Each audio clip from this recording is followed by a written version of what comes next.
Arabian सी का जो area है उस पूरे एरिया में 8 से लेकर 10 जहाज चाइना के घूमते रहते हैं।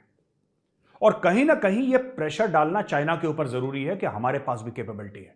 ये पाकिस्तानी फ्री में उछल रहे हैं, जैसे पॉपकॉर्न को आपने देखा है, वो नहीं रेडी में वो उसके बड़े से कढ़ाई के अंदर रेत डाल के फिर वो कॉर्न डालता है, वो पॉपकॉर्न बन के उछलता है हवा में। ये पाकिस्तानी उछल रहे हैं। पाकिस्तान के पास ढंग की 4 फिशिंग बोट नहीं है यार। ये क्यों उछल रहे हैं कि हमारे खिलाफ, हमें पाकिस्तान के खिलाफ करने की जरूरत नहीं। ये जो एक्सरसाइज है ये चाइना को बताने के लिए। तू समझा? हाँ। नहीं, तू समझा नहीं।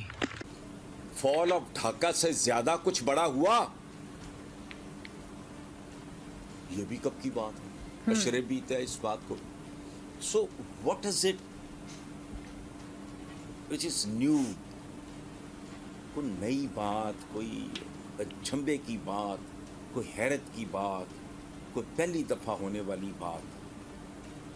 अगर वो कोई है तो हम डिस्कस करते हैं। इनको क्या डिस्कस? बस हवा निकल गई। नमस्कार दोस्तों, कैसे आप लोग? आशा करता हूँ आप लोग स्वस्थ होंगे।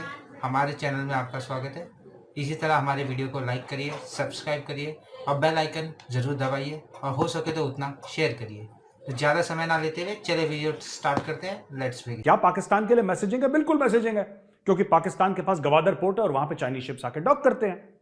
तो क्या ये पाकिस्तान के लिए मैसेजिंग है? 100% मैसेजिंग है, लेकिन ये पाकिस्तान के खिलाफ नहीं है। ये खिलाफ नहीं है पाकिस्तान के, क्योंकि पाकिस्तान के पास नेवी है ही नहीं, ना के बराबर नेवी है पाकिस्तान की। If their ships can float, I will be surprised. Forget about fighting. ठीक है। हैविंग सेड दैट, पाकिस्तान को पैसे मिल रहे हैं चाइना से अपनी नेवी डेवलप करने के लिए। किसके खिलाफ? इंडिया के खिलाफ। अब वही लॉजिक पाकिस्तान का, let's turn it on its head. दूसरी तरफ देखो भाई, पाकिस्तान अगर अपनी नेवी मजबूत कर रहा है तो किसके खिलाफ कर रहा है? क्या पाकिस्तान के श्रीलंका से पंगे हैं? ना। ओमान से पंगे हैं? ना। गल्फ स्टेट से पंगे हैं? ना। ईरान से पंगे हैं? ना। फिर किसके लिए कर रहा है? इंडिया की। तो इंडिया ने कर दिया तो मुसीबत हो रही है। Don't worry. ठीक है। अब पाकिस्तान में एक और र्यूमर है, मैं वापस आऊंगा कि हम दोस्त मुल्कों को और हम क्या पैगाम दे रहे हैं इसके अलावा। लेकिन मैं आपको एक बात बताना चाहता हूं कि पाकिस्तान में यह भी डिस्कशन हो रहा है कि साहब 2024 में इलेक्शन है और नरेंद्र मोदी यह कहना चाहते हैं कि देखो, ध्यान रखना एक चीज का, मैं पाकिस्तान को टाइट कर सकता हूं, इसलिए तुम मुझे वोट दो। यार देखो सुनो, ये सब बचकानी बातें हैं, ये इमेच्योर बातें हैं। This is immature strategic thinking of Pakistan. ये स्ट्रेटेजिक थिंकिंग कहना भी इसको बहुत बड़ा गुनाह अजीम है। ये स्ट्रेटेजिक थिंकिंग नहीं है, टैक्टिकल से भी नीचे है ये। This is not even operational, this is not even tactical, ये कुछ और ही है। ये फर्श के नीचे वाली थिंकिंग है। मोदी को चुनाव जीतने के लिए एयरक्राफ्ट कैरियर लगाने की जरूरत नहीं, पहली चीज। और दूसरी चीज, ठीक है, कभी मक्खी को हथौड़े से नहीं मारा जाता। अगर दिखाना ही है पब्लिक को, सो मलाका स्ट्रेट में जाके ऐसे खड़े होंगे हमारे एयरक्राफ्ट कैरियर, वो होगा शो। मलाका स्ट्रेट में जाके खड़े हो गए विक्रमादित्य और विक्रांत, पूरा कैरियर ग्रुप खड़ा हो गया वहां पे, that will be a show. ये तो इसका मामला अलग है। दिस इज स्ट्रेटेजिक पोजीशनिंग जो भारत दुनिया को दिखा रहा है, अपने दोस्तों को दिखा रहा है कि चिंता मत करो, हम तुम्हारे साथ हैं, तुम्हें कोई खतरा होगा, भारत वहां पे है। ये पोजीशनिंग है। ये बोला नहीं जाता, ये करके दिखाया जाता है। और पूरी दुनिया की नजर हमारे 2 कैरियर बैटल ग्रुप्स पे है कि ये भारत की कैपेबिलिटी है। भारत ने वहां पे लगा के, देखिए, हाथ कंगन को फारसी किया और पढ़े लिखे को फारसी किया, भारत ने वहां पे खड़ा कर दिया। अब बताओ, चीन चुप है। चीन चुप है। चीन को लगा सदमा बॉस, चीन को लगा घंघोर सदमा, और चीन सदमे में कुछ बोल नहीं पा रहा इस वक्त। अब आएगा ग्लोबल टाइम्स में आर्टिकल, धीरे धीरे आएगा कि what India is doing is very dangerous and India should not do. मतलब बेटा, तुम जो भी करो वो सब ठीक है, इंडिया ने कुछ कर दिया तो इनको कुरकुर होने लग जाती है। बात यह है कि अरेबियन सी में भी Chinese assets are now under threat. मैंने ग्वादर की बात बताई थी ना आपको। ग्वादर में पाकिस्तानियों का काम क्या है? पाकिस्तानी तो सिर्फ अपनी जमीन दी है। क्या ग्वादर मैनेज करना, ग्वादर जैसा पोर्ट चलाना, उसको इफेक्टिव करना, क्या पाकिस्तान के पास वो सलाहियत है? क्या पाकिस्तान के पास वो मैन पावर है, वो दिमाग है, वो पैसा है? Hat trick, duck, hat trick. पाकिस्तान में 0 पे आउट है पाकिस्तान, और तीनों 3 चीजों पे फेल है। कर ही नहीं सकता चाइना की मदद के बिना। किसी न किसी शक्ल में क्यों होता रहता है? हम चोरों के पीछे भागते हैं, हम चोरों की मां के पीछे नहीं जाते। याद रखना, ये इनमें बड़े बड़े पढ़े लिखे लोग भी थे। अक्सरियत जाहिलों की थी, जज्बाती लोगों की थी, अहमकों की थी। जिन लोगों की ना तालीम थी, ना तरबियत थी, ना ग्रूमिंग थी, उनकी थी। वजह क्या? मुझे एक बात बताओ, ये तो बहुत बड़ा एक हादसा हुआ। इससे पहले छोटी छोटी बातों पे जब इस मुल्क के शहरों में बेजान, बेकसूर, बेज़बान ट्रैफिक सिग्नल जलते हैं, वो क्यों जलते हैं? चूंकि वो अपने लगते नहीं हैं।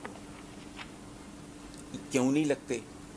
याद रखना, हुजूर का, उस अहद का, उस ज़माने का, हमारे असलाफ का एक बुनियादी सबक है कि कुफ्र पे कायम माशरा तो ज़िंदा रह सकता है, जुल्म पे कायम माशरा ज़िंदा नहीं रह सकता। और जब ये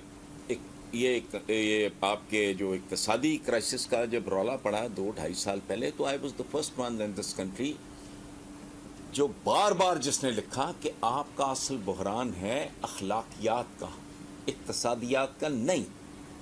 अब वो पूछो वो कैसे?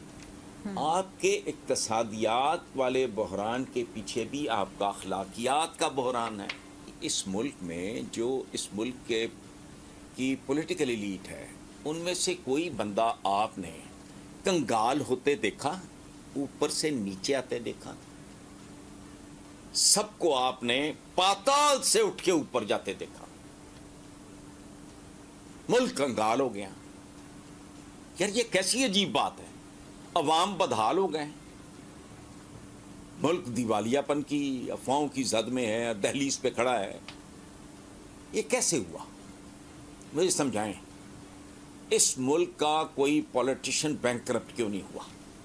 प्लीज टेल मी, बताएं मुझे।